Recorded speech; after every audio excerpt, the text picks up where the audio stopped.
Hey, this is Aditya from LightHaven. Today we're going to be looking at a single knife partner drill with 3 progressions. So the first progression is just Viren is just going to stab me low. That's all he's going to do, okay? As Viren stabs me low, I'm going to use this hand to parry. Now, if Neha comes a bit closer, I am parrying on Viren's wrist. The higher up that I parry, the more the knife is going to stab me. As Viren is stabbing me, I'm parrying by that wrist. As I parry, I'm going to cut. So it's that gunting motion. 1. I'm going to parry, cut, and then cut high. So it's going to be a low parry and cut and a high cut. As I'm doing all this, I don't want to just rely on my parry to move the knife away from me. I'm also stepping as I move, and then I can look to cut up high.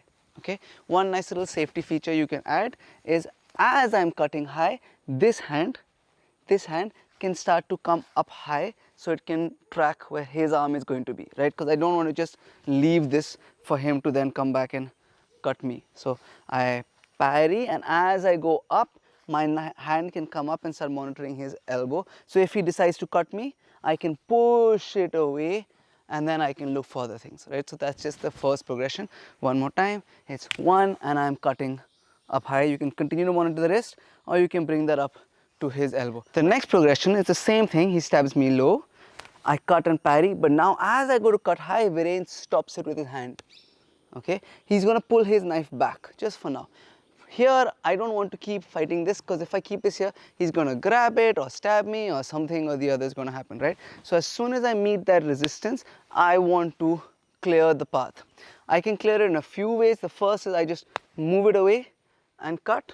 The second is I go, you see this triangle over here, I insert into this triangle, strip and cut. So again, he stabs me, I cut and parry. As I come up to cut, he stops it. I can go here or I can go here. So one last time, same, cut and parry. As I'm going up, he's pulling his hand back and stopping my incoming attack. From here, I can clear and come here, or clear and cut over there. This is teaching me to clear the boundaries that I might face. The third progression comes from a very natural question that will arrive in the second progression, which is, as I go to clear Viren's hand, why would he not just stab me or slash me again? And so that's what we're going to be working on, right? So I'm here, I go to cut, he stops, and now he comes back again to either stab me low or slash me high. The answer to it lies in how you position your hand.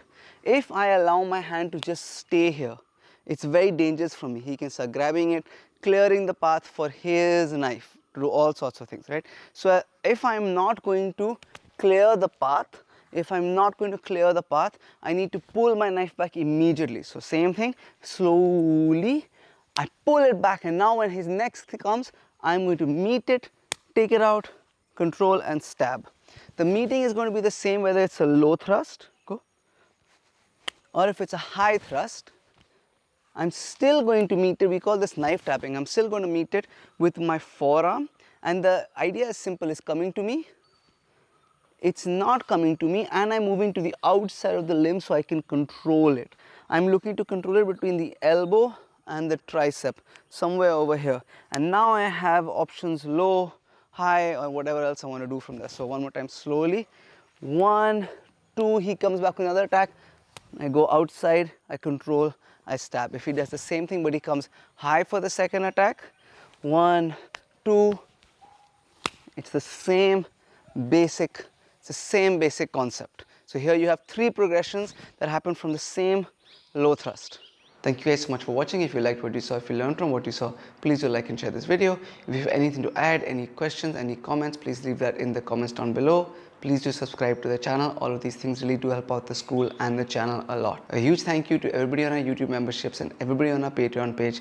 Thank you guys so much for your support. If you'd like to know more about the exclusive content that we offer on either of the pages, check out the links in the description down below. Thank you, Viren, for helping. Thank you guys for watching, and see you in the next video.